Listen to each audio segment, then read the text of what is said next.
Chicos? Muchas gracias por aceptar participar, por su tiempo. Estoy contenta de que podemos hacer estos enlaces a distancia. ¿Cómo están? Buenas tardes. Hola a todos. Bueno, les contamos un poco que estamos grabando un domingo. Yo estoy aquí pues es por mediodía y ellos me han aceptado dar un poco de su...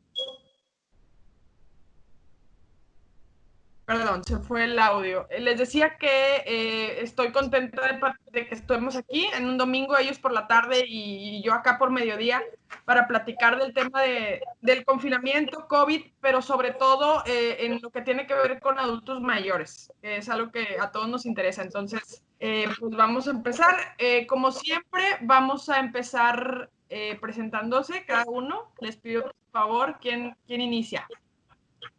Jonathan, a ver, Jonathan Caro, cuéntanos de ti.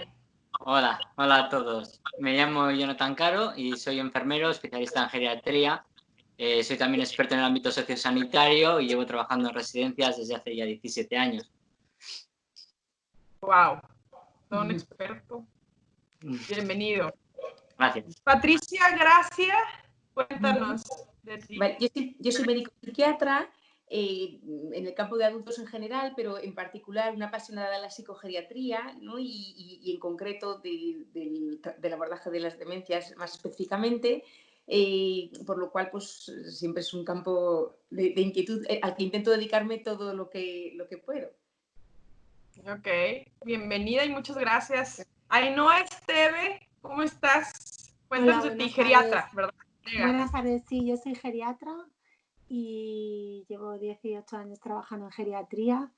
Trabajo en un hospital público, aunque ahora mismo no estoy trabajando por un problema de salud, pero sí que he estado atendiendo por teléfono a muchos pacientes que tenían dudas respecto al manejo no solamente de la enfermedad, sino de todas sus patologías previas, en especial problemas neuropsiquiátricos, trastornos de conducta y situaciones de incertidumbre en el domicilio que muchos pacientes y sobre todo sus cuidadores tienen. Pues bueno, muchas gracias y bienvenidos nuevamente. ¿Cómo podríamos abrir conversación? Platicamos un poquito antes de grabar para romper el hielo sobre todo lo que ha estado pasando. ¿Cómo están ustedes? ¿Cómo se sienten de toda esta avalancha de cosas, bueno, de situaciones, de ansiedad? ¿Cómo lo han llevado?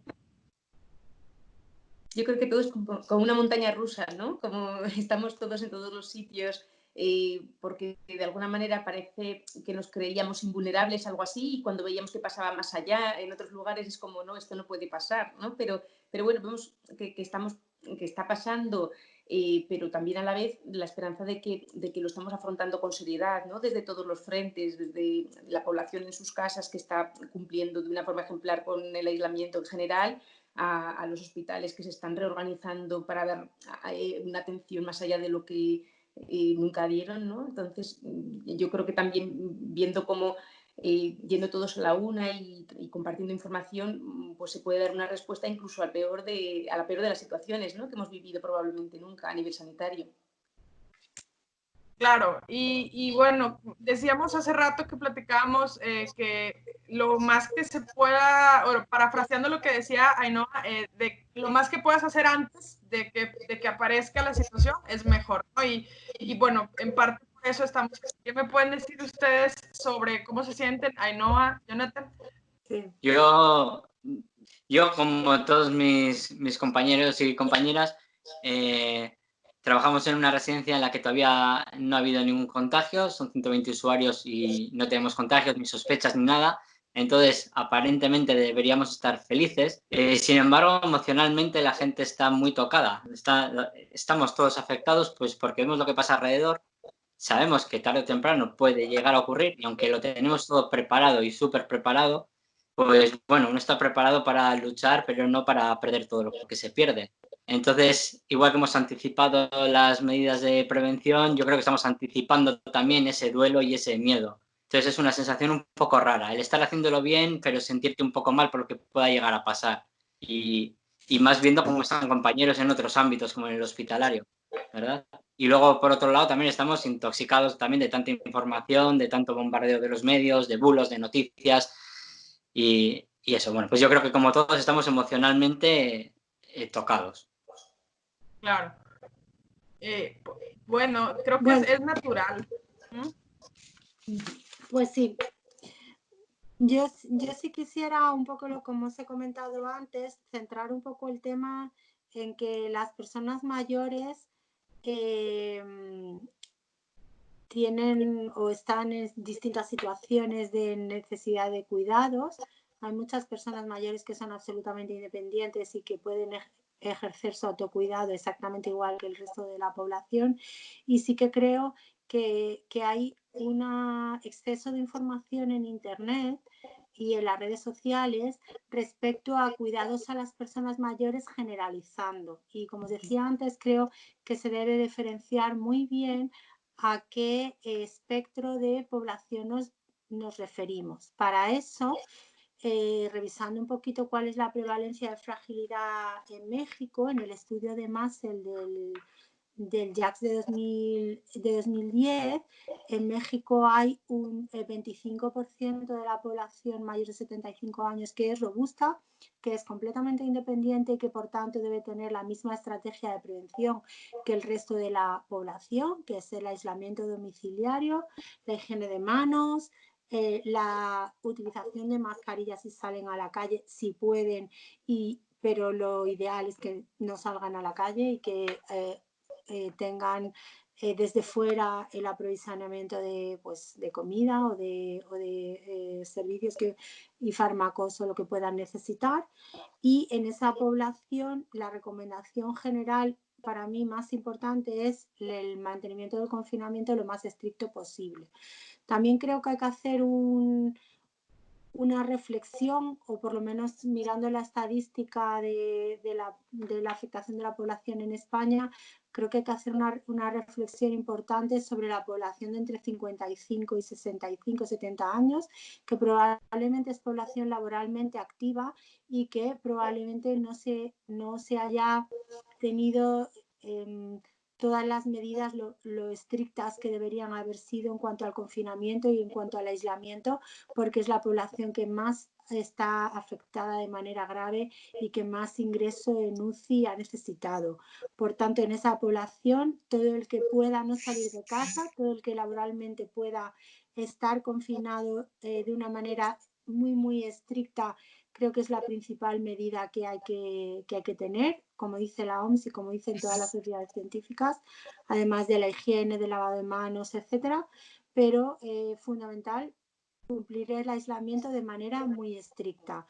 En estas personas que son mayores pero que están en una situación robusta, pues se aplican las medidas que se aplican al resto de la población, pues el mantenimiento de las rutinas, el ejercicio físico, pero de una manera más sujeta a los gustos o a las necesidades de cada uno.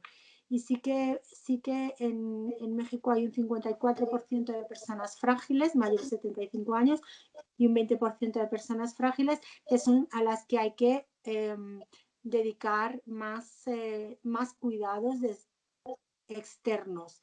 Si esos cuidados pueden ser proporcionados por un familiar, pues es lo ideal. Para mí, ya lo he dicho, que el aislamiento inverso me parece la mejor medida, es decir, que alguien se aísle con el paciente en el domicilio del paciente, si es posible desde el punto de vista de la organización familiar, es la medida más útil porque esa persona va a estar bien atendida, pero no va a estar sujeta a un flujo de cuidadores entrando y saliendo, que son el riesgo principal de contagio.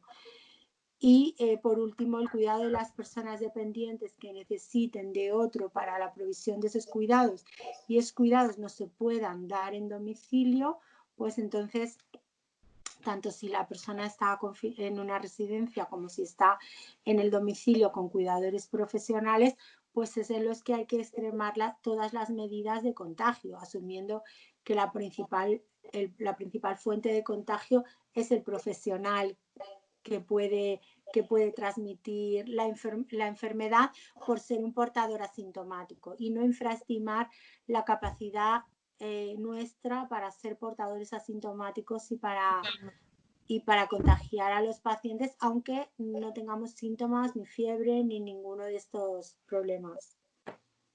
Claro, eso es muy importante, tomar esa responsabilidad, y en ese sentido de lo que comentas, Patricia, ¿qué nos podrías decir o qué recomendaciones podríamos hacer para estas personas robustas, funcionales, que su vida es la de, o sea, como cualquiera de nosotros, que la única diferencia que tenemos es la edad? ¿Qué podríamos recomendar para que este aislamiento no sea algo que repercuta mucho en su pues, Claro. Sí. ahí se fue el audio. Te decía que para mucha gente mayor aquí en México, por ejemplo, algo que hacen es cuidar a los nietos o es recibirlos los domingos, y ahorita ya no están teniendo esa digamos, conexión. Entonces, ¿qué podríamos decirles? ¿Qué les recomendarías como experta a los cuidadores, a nosotros como profesionales de la salud para apoyarnos? Claro, para estas personas que, aunque mayores, como dices, están robustas, ¿no? y físicamente están bien, las recomendaciones de la población general sirven igual, claro, con el celo de que, evidentemente, como los niños pueden ser transmisores, pues hay que ser muy prudente en esos contactos. Entonces, bueno, pues intentar mantener una rutina lo más sana posible, en cuanto a horarios de sueño, de comidas, buscar una serie de actividades distintas que les permita, pues, estar un poquito activos físicamente, y sobre todo mantener esa conexión con los nietos, ¿no? A través de llamadas o como se pueda. Claro, aquí tenemos una posible brecha tecnológica, ¿no? Porque hay gente mayor que quizás sí que utilice dispositivos móviles, y otra gente mayor que no esté habituada a utilizarlos, sobre todo si están viviendo solos, ¿no? Pero bueno, es fácil que como mínimo el teléfono sí que tengan acceso a poder hablar por teléfono con sus nietos, con sus hijos, y que en estos días es especialmente importante el que varias veces al día puedan tener contacto, para que no se sientan tan aislados, ¿no? Claro. Podría surgir dos cosas. ¿Perdón? Dime. Lo decía que en la página web de la CEMEG, www.cemeg.es, hay unas recomendaciones para enseñar a personas mayores a utilizar las videollamadas de una manera sencilla.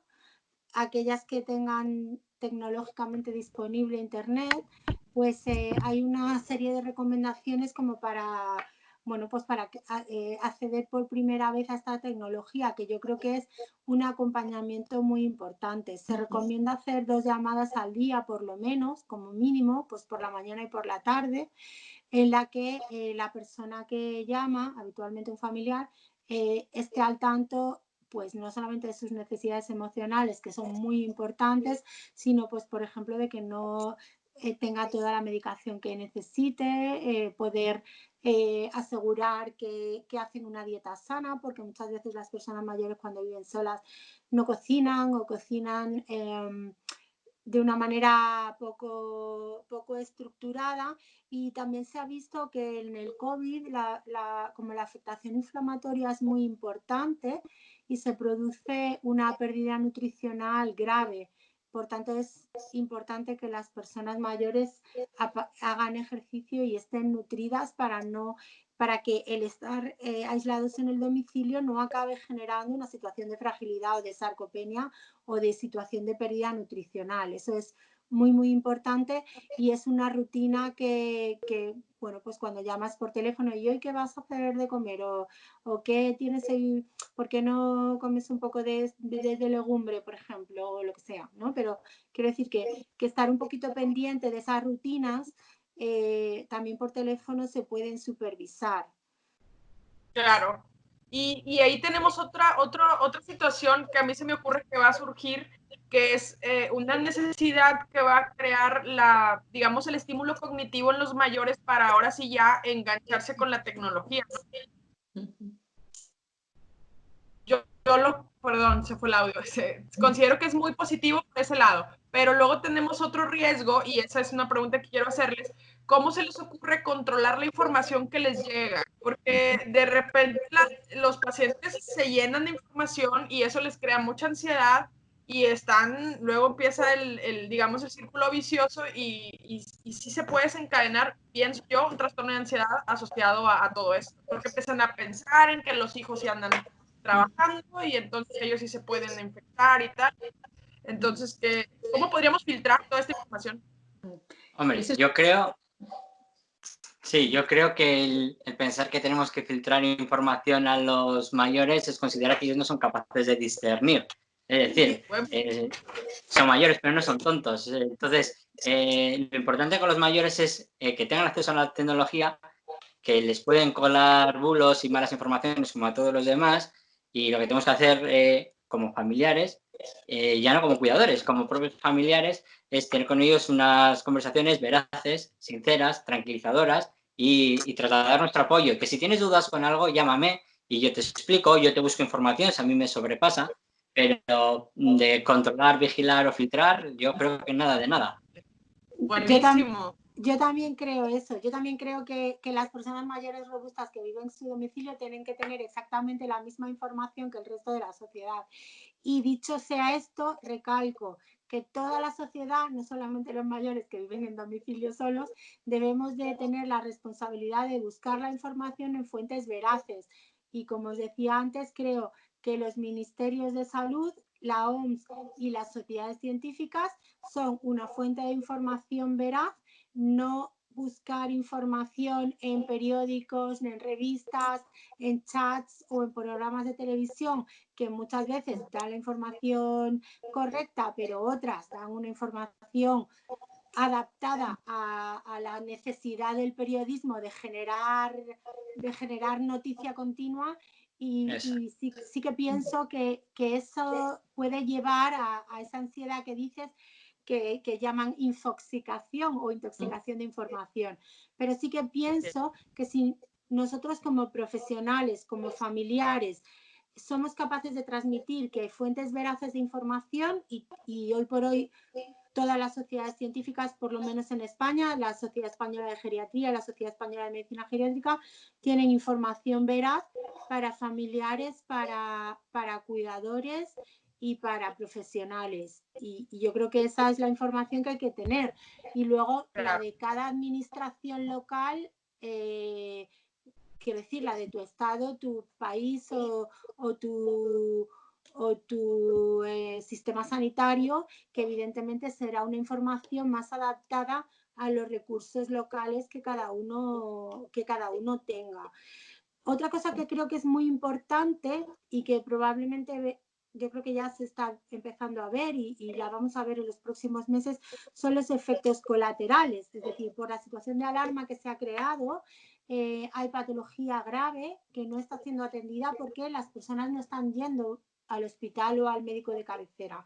Sí que creo que hay que transmitir una información seria, no alarmista, de que efectivamente en este momento es mejor no ir a los hospitales o a los médicos cuando uno tiene una tontería, pero si uno tiene un dolor torácico susceptible de ser una cardiopatía isquémica grave, tiene que ir al hospital exactamente igual que antes, porque lo que no podemos ver es mortalidad colateral derivada de situaciones que no han llegado a tiempo al sistema sanitario.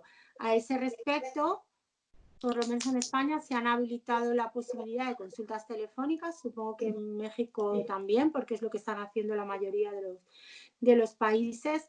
Entonces, también nuestra responsabilidad es que las personas mayores que están solas en domicilio conozcan esos teléfonos, nosotros preguntarles todos los días cómo están, cómo se sienten y en caso de duda o en caso de síntomas graves, llamar a esos teléfonos o incluso ir físicamente al sistema sanitario.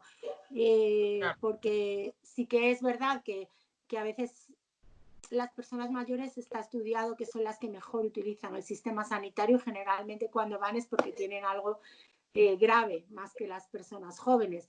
Y por tanto en esta situación en la que probablemente hay una autoinhibición, ¿no? O un autocontrol respecto al uso del sistema sanitario, creo que es muy importante que eso no ocurra en casos graves. Es decir, no puede haber un ictus, infartos o, en fin, patología grave de cualquier clase que se quede sin atender. Definitivamente.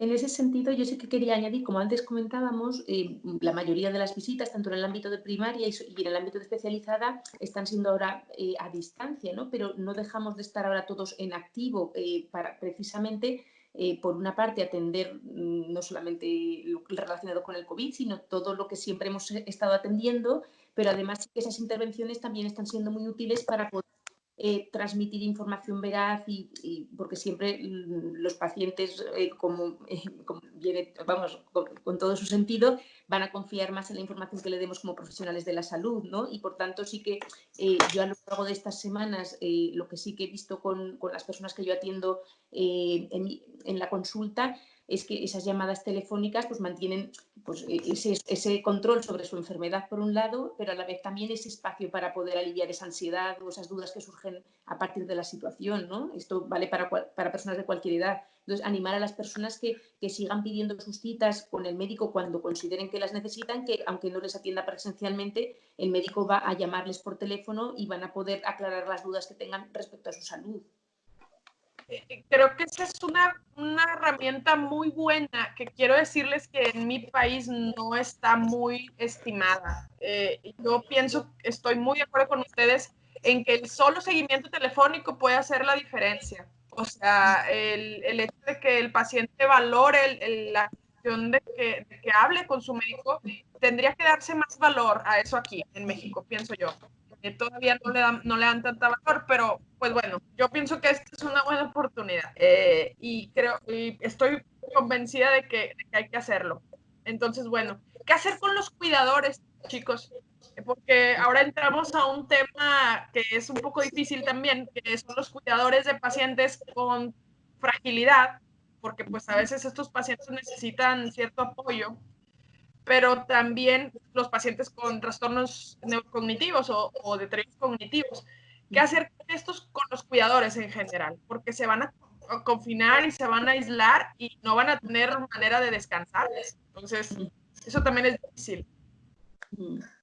Bueno, yo en este sentido sí que es una de las demandas que más me han hecho estos días, ¿no? En relación a las personas mayores, ¿no? Pues personas con un deterioro cognitivo que no son capaces de entender la situación y por tanto no entienden por qué no pueden salir y cuidadores que por lo general controlan esa inquietud del paciente sacándole a pasear y no puede hacerlo, ¿no? Aunque sí que existe alguna excepción a la ley, pero que ahora estamos intentando que no se haga ningún tipo de excepción, ¿no? Porque esto es un compromiso que tenemos que asumir todos. Entonces, claro, una cuestión es cómo les explicamos a estas personas que ya de por sí tienen dificultad para comprender lo que está sucediendo cuando es algo tan complejo, ¿no? En este sentido, siempre hay que darles la información de forma veraz, con mensajes simples y adecuado a la capacidad que tenga cada persona, ¿no? Yo, por ejemplo, me surgió la duda de material en este sentido porque para los niños hay muchos cuentos que explican lo que es el virus, cómo se transmite. También encontré material para personas con autismo, con pictogramas, pero claro, tampoco podemos infantilizar a las personas mayores y explicárselo con esos términos, con lo cual decía, ¿cómo lo hacemos, ¿no? Entonces, lo cierto es que sí que encontré algún material interesante de cómo lo explicaba una página británica a personas con discapacidad intelectual que utilizaban fotos y no dibujos y también como mensajes muy, muy directos.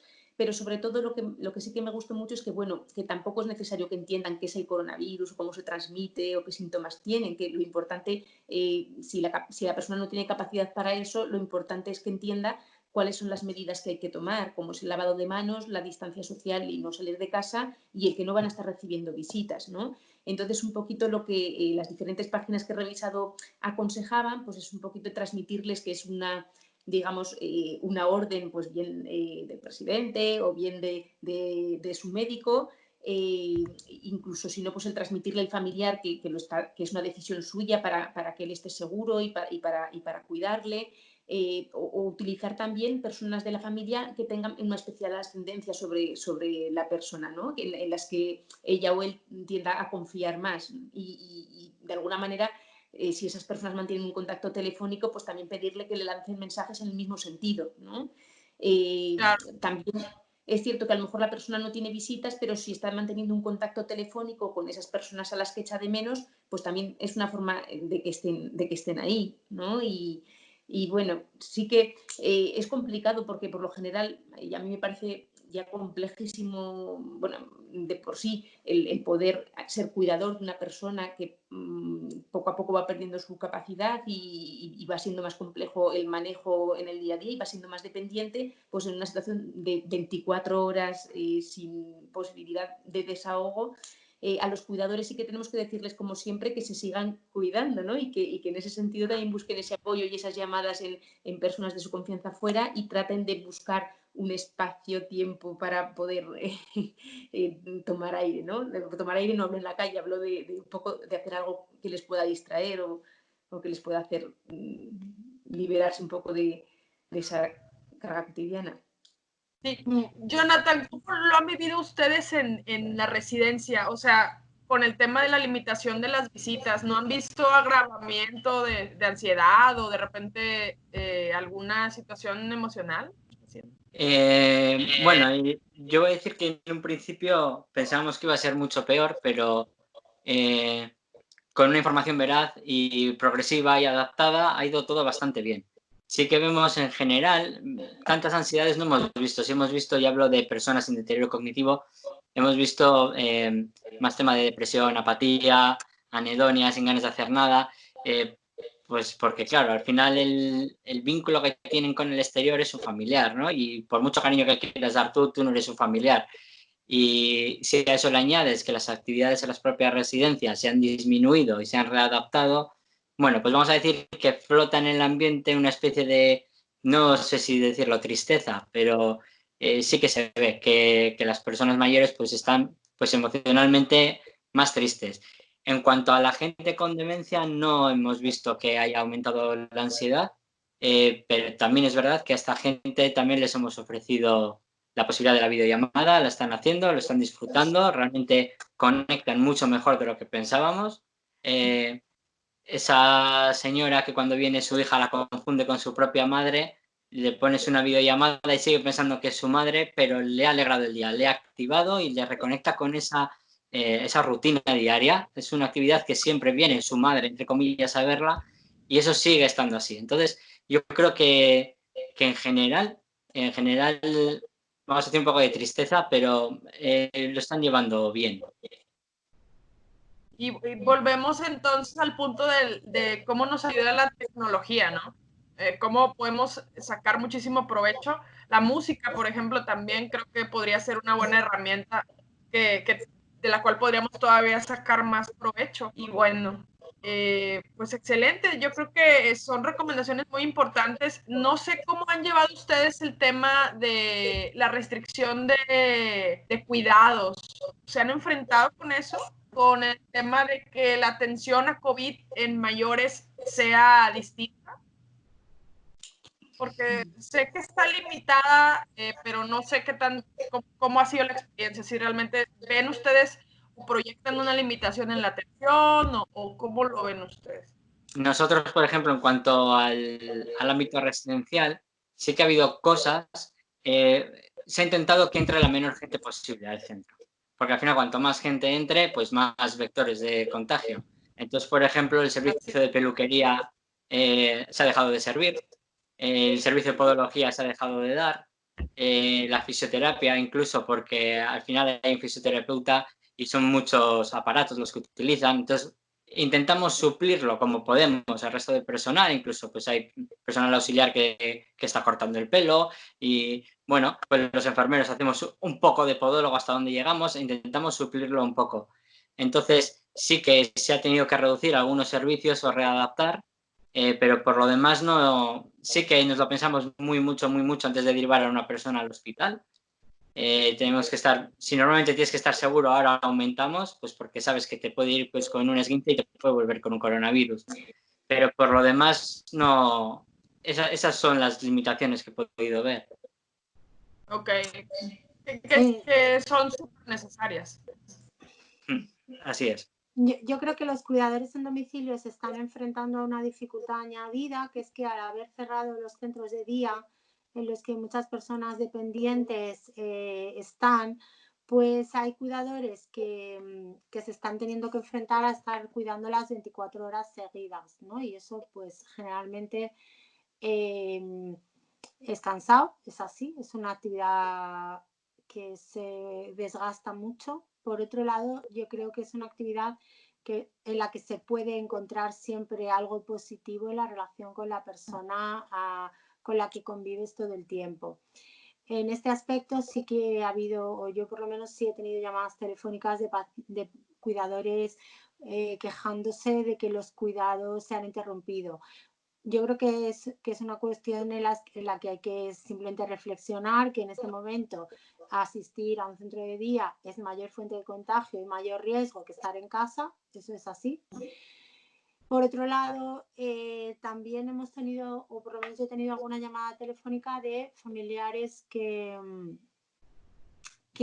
han dejado de ir al domicilio del paciente pensando en no contagiarle, pero eso ha generado que esa persona se quede sola o se quede con un cuidador no familiar que pues tampoco puede asumir toda la carga de cuidados o estar todo el tiempo.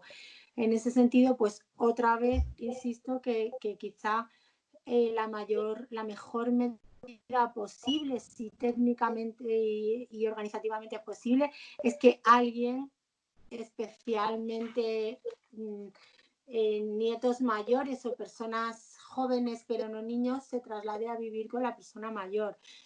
Sí que creo que hay que preservar tremendamente a la población entre 60 y 70 años, que muchas veces son cuidadores de las personas muy mayores de 90 o 95. Creo que esas personas tienen que estar muy cuidadas y una situación de confinamiento estricto porque son la población que predominantemente está en las UCIs o que ha estado en las UCIs.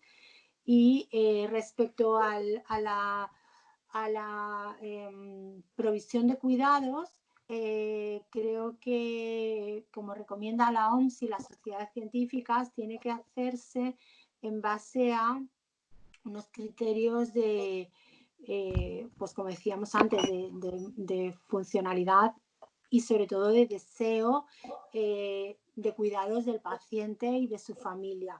A este respecto, en la página web de la Sociedad Española de Geriatría y Gerontología y de la Sociedad Española de Medicina Geriátrica, que son www.segg.es y www.semeg.es, hay documentos que dan un poco de ayuda o ayudan a reflexionar sobre la perspectiva de la bioética de los cuidados en esta situación, tanto en el medio residencial como en la comunidad o como en el acceso a los distintos niveles asistenciales dentro del sistema sanitario.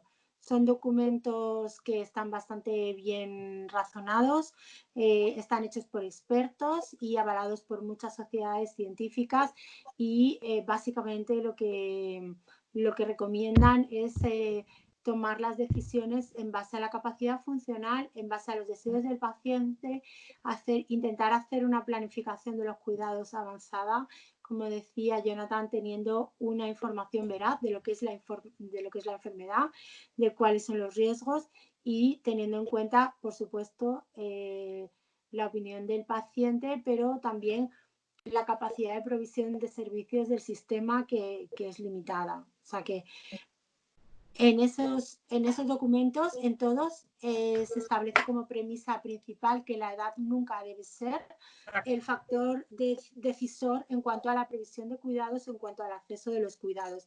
Y todas las sociedades científicas están de acuerdo en que no se debe de tomar la decisión de acceso o no a un determinado nivel asistencial en base a la edad. Sí, de hecho, hoy justamente en la mañana leía un artículo de El Español diario, no sé si es un diario El Español, que hacía un comentario relacionado a eso, en que se está tomando mucho en cuenta la edad para tomar ciertas decisiones y pues bueno, quienes trabajamos con mayores vivimos todos los días la experiencia de que la edad es solo un número, ¿no? No dice nada de una persona. Entonces, totalmente de acuerdo con eso. Hay que valorarlo siempre integralmente y bueno, yo pienso que debe haber un geriatra siempre en los equipos COVID. También creo que es importante que haya siempre un geriatra dentro de los comités que toman decisiones en relación a esto del COVID y todo lo que va, porque con el tema de mayores, pues no deben de quitarse, no deben de quitarle importancia a algunos aspectos que yo pienso a veces se dejan o se pasan por alto, ¿no? Pero bueno, díganme. Yo quiero preguntarle a Jonathan algo porque ¿Sí? me parece muy interesante que tu residencia no tiene ningún infectado y a mí me gustaría saber qué hicieron, o sea, conocer como la manera en la que llevaron esto, porque esto es como una luz en el camino, ¿no? Tomando en cuenta todo lo que pensamos, nosotros en México apenas estamos empezando, quisiera saber que nos Sí. contaras qué hicieron. Bueno, realmente, y una de las cosas que tenemos todos claro es que no hemos sido mejores que otros. Entonces, sí que hemos hecho las cosas bien y hemos tenido la suerte de que el virus no nos ha tocado la puerta antes de tomar estas medidas. Entonces, dicho esto, también quiero decir que son muchas residencias en España que están libres de virus. Por ponerte un ejemplo, en la provincia de Vizcaya, que es una provincia muy chiquitina de España, tenemos 155 residencias, de las que 120 están libres de virus. El problema es que lo que transmite a través de los medios es que parece que son todas, que todas han caído y que las que están libres somos una excepción. Y no, la excepción son las que han entrado. Dicho eso, las medidas que hemos tomado han sido seguir siempre las recomendaciones de las instituciones, de las administraciones, como puede ser el ministerio, también las sociedades científicas. Y entonces, igual en algunas cosas nos hemos adelantado un poco, pero cosa de días, porque tampoco queríamos matar moscas a cañonazos, porque cualquier decisión que tú tomes en un mayor tiene un impacto muy grande. Entonces hay que ir siempre escalonando. Entonces sí que restringimos las visitas a un familiar por persona al día y 1 hora al día solo, y siempre el mismo familiar, no podía venir un día uno y otro día otro, y así estuvimos lo que recomendó el ministerio, que fue cosa, no recuerdo bien si fueron igual un par de semanas. Y a partir de ahí se restringieron todas las visitas y ya no entran familiares. Fue el mismo momento en el que todo el personal empezamos a llevar mascarilla quirúrgica absolutamente para todo. Además de cartelear toda la residencia con carteles de recordando el lavado de manos, el no tocarse la mascarilla, pues un poco estas cosas. Y hemos ido más allá. Los proveedores que nos traen productos, alimentos, no pueden entrar en la residencia. Se han puesto puntos de encuentro donde dejan la mercancía, se van y personal de la residencia entra a recogerlo. Y no sé qué más contarte. Cruzar los dedos para que ninguno de los que estamos dentro lo transmitamos. Y sobre todo intentar mantener el optimismo dentro de lo que cabe e informar a los usuarios lo que digo, y insisto, porque es muy importante, con veracidad y adaptado a que lo entiendan y que comprendan que estamos en su mismo bando. Y yo creo que así pues las cosas van bien.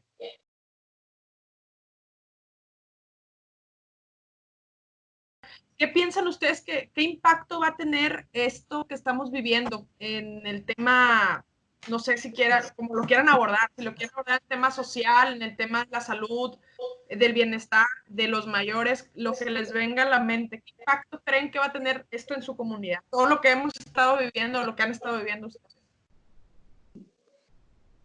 Yo estoy expectante.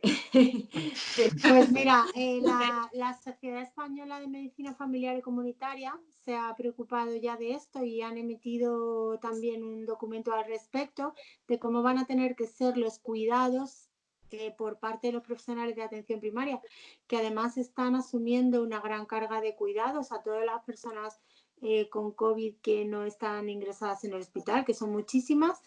y a todas las personas que no tienen COVID, pero siguen en domicilio y tienen otros problemas de salud y se están atendiendo por teléfono o algunos presenciales. Entonces, la Sociedad Española lo pueden consultar en la página de www.senfic.es, semfyc.es.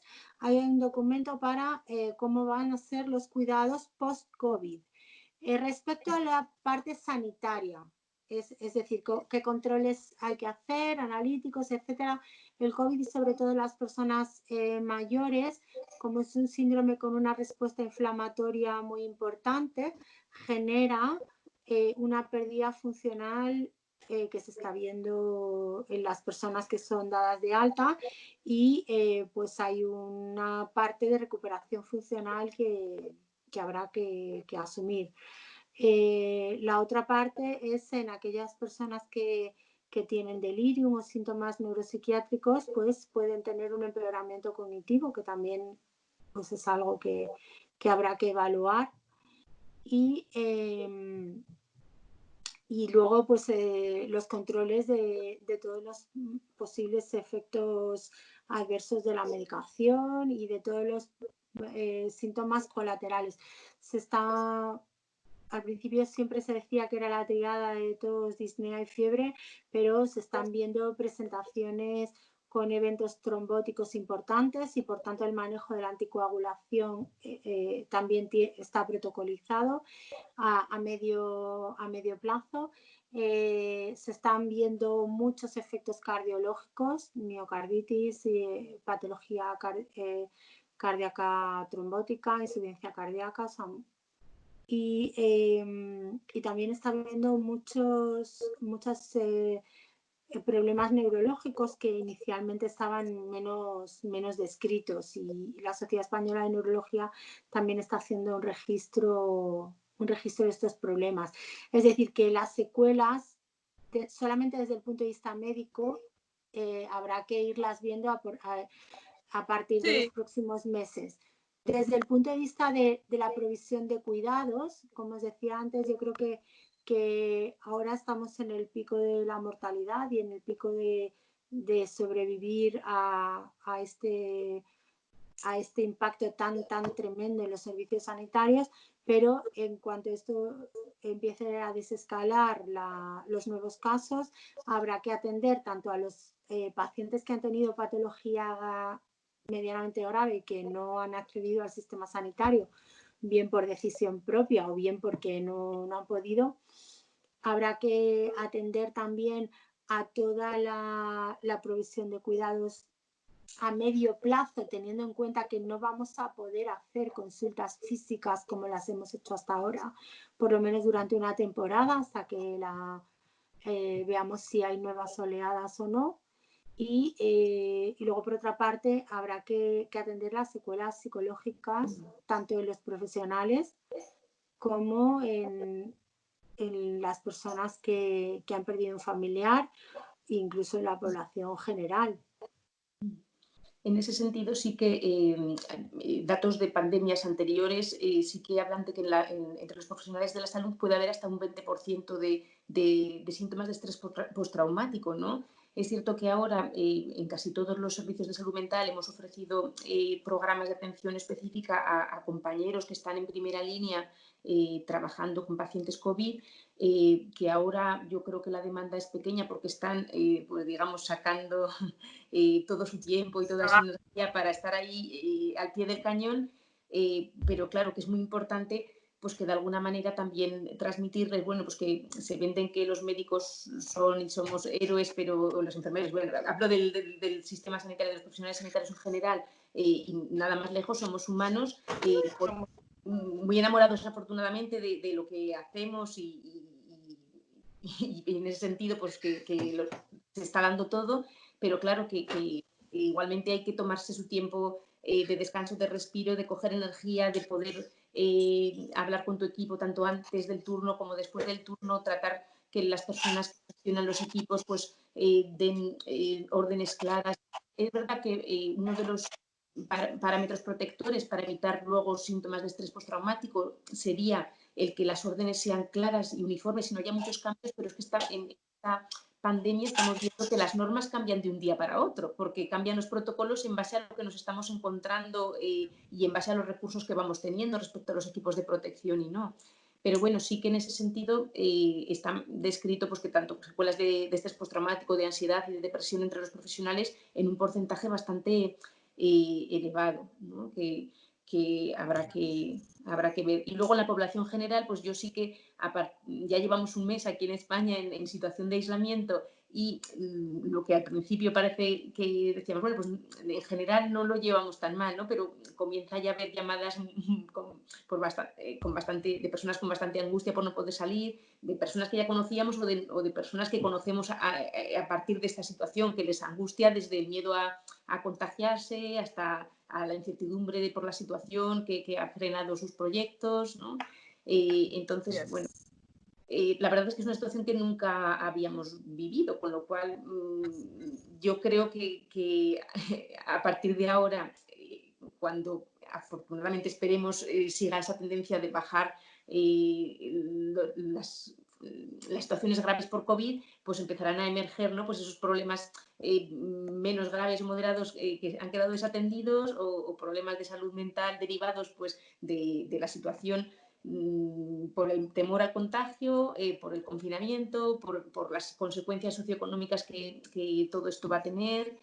Yo pienso que una esperanza en la que pensaba yo ahora conforme hablábamos de esto, claro, esto va a tener unas consecuencias socioeconómicas que la crisis que vivimos hace una década va a ser de chiste, ¿no?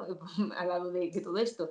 Lo que sí que espero también que parece, yo creo que todos entendemos que esto es algo como más ajeno al control humano, ¿no? Y entonces de ahí que a lo mejor pues lo asumamos desde una forma mucho más solidaria y comprensiva, ¿no? Y ojalá también, tampoco vamos a ser naif, ¿no? Decir, bueno, todo esto que sea para bien, pero yo creo que también hay gente que sí que está sacando lo mejor de sí mismo, aunque también a veces nos salga la rabia por otros lados, ¿no? Y que también sirva para poder hacernos más resilientes, ¿no?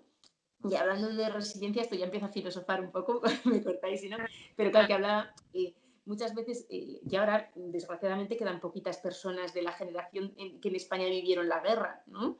Pero realmente alguna persona nonagenaria que vivió la guerra, pues esta situación realmente, cuando se la explicas, tampoco la viven tan marciana, ¿no? Y son personas que vivieron unas situaciones tan dramáticas y tan duras que en realidad pues probablemente estén más preparadas o mejor preparadas de lo que estábamos nosotros, ¿no? Para vivir una situación así, ¿no? Entonces, bueno, pues quizá también esto nos hace saber que no somos tan invulnerables y como decía un profesor hoy en un artículo de periódico mío, nos baja la soberbia, ¿no? Y decimos, bueno, y aprendemos a resituar las cosas que son valiosas y a darles el valor que hasta ahora no le dábamos. Ojalá también sepamos aprovechar eso, ¿no? Totalmente. Pues bueno. Yo pienso... Sí, te voy a decir dos cosas muy breves. No, es que eres un hombre muy callado. No, hablas totalmente. Estoy escuchando, es muy atenta a lo que decís. Excelente, dinos. Dos cambios muy importantes que se van a dar socialmente. Uno es la gran educación que se ha hecho sobre el lavado de manos y distancia social, que a ver si cala, porque, por ejemplo, en mi residencia, increíblemente, no hemos tenido ni un solo caso de gripe. Pues porque familias con síntomas gripales no venían, trabajadores con síntomas gripales no han venido a trabajar, que hasta hemos ido todos a trabajar con fiebre y con toses y con mocos. Y hemos extremado el lavado de manos, aunque siempre lo llevas a la cabeza, ahora lo llevas doblemente, y tanto en los profesionales como en la sociedad creo que es algo que ha calado y que eso a la larga va a repercutir en menos casos de gripes y otras enfermedades transmisibles. Y por otro lado también, creo que también puede ser positivo para abrir de una vez el melón del modelo de residencias. Creo que es un debate que está ahí larvado, que siempre está que sí, que no, que quiere salir, que no. Hay varias posiciones bastante enfrentadas, vamos a decir, y creo que cuando todo esto pase es un buen momento para sentarse y decir qué es lo que tenemos, qué es lo que queremos, a dónde queremos llegar. Creo que eso también puede ser positivo para que en un futuro las residencias sean mejores. Yo también estoy de acuerdo contigo, Jonathan, y creo, pues como decía Patricia, que ser resilientes es una ventaja, creo que vamos a tener que reconducir muchas cosas en todos los niveles, pero si hay algo positivo es que probablemente se puedan mejorar la atención a las personas mayores, aunque ahora tengamos una época de transición difícil. El hecho de que las personas mayores hayan sido las más afectadas por esto es tremendo, es terrible.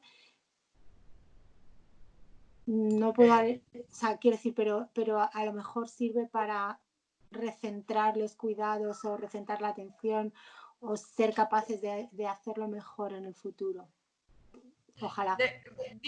Sí, no, sin duda. De hecho, quiero hacer un comentario porque ustedes, yo desde mi visión de fuera, quiero reconocer el trabajo que tienen los españoles para con los adultos mayores y siempre ha sido algo que he admirado bastante y algo que yo he observado al margen del tema político y del tema sociosanitario que siempre queda a deber, yo en este tipo de situaciones.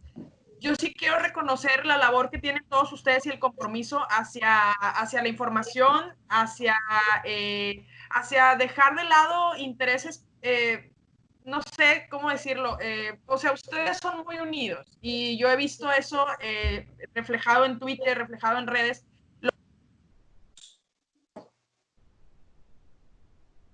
Ahí se fue el audio. Logran generar información, logran sumar y eso es algo que yo reconozco muchísimo y admiro mucho. Y quiero decirles que desde acá donde estoy lo veo y es inspirador. O sea, el hecho de poder unirse y sumar para la información, para la proposición, para la prevención, dejando de lado las etiquetas, dejando de lado lo que a muchas personas les importa. Creo que esto es más importante y quiero expresarles mi admiración. Entonces, de este lado hay mucha gente que los admira y que a quienes inspira seguir estos pasos, ¿no? El cómo hacen las cosas, el cómo se unen, el cómo dejan de lado los egos para trabajar en un solo fin. Y eso es algo que yo admiro mucho de ustedes. ¿Okay? No quería dejar pasar el tiempo y bueno, agradecer a Oscar también que me puso en contacto. Sin decírselo, porque ustedes lo viven desde una forma, pero nosotros que estamos acá lo percibimos y lo sentimos. Para mí son una inspiración, como geriatra y como en el tema de atención a mayores. Pues fíjate que yo aquí voy a extender tu alabanza y creo que yo no, creo que mucha gente no se podía imaginar que todo el sistema sanitario, todo, y cuando digo todo es todo en mayúsculas, fuera capaz de reconvertirse tan rápidamente en una situación de emergencia como esta, en la que se han diluido completamente las especialidades.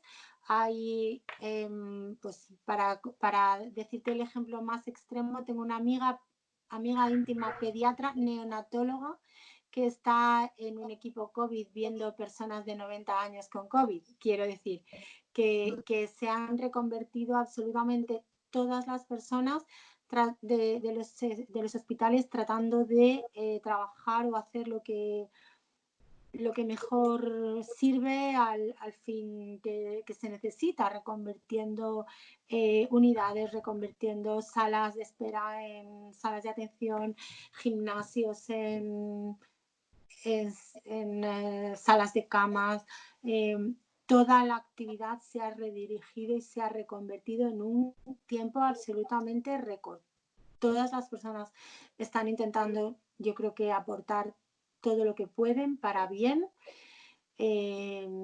Yo ya te digo que en este momento no estoy trabajando, trato de hacer a distancia lo que mejor puedo y creo que si algo ha sacado esta situación terrible de emergencia absolutamente devastadora ha sido que de repente todo el sistema, desde el último hasta el primer profesional, desde el más famoso y el que más publica hasta el último persona que se dedica a cualquier cosa de mantenimiento o sea, todo el mundo está remando en la misma dirección y creo que eso ha sido una de las claves. Bueno, no sé si yo no podría hablar de éxito en una situación en la que han muerto más de 16.000 personas, pero sí que en una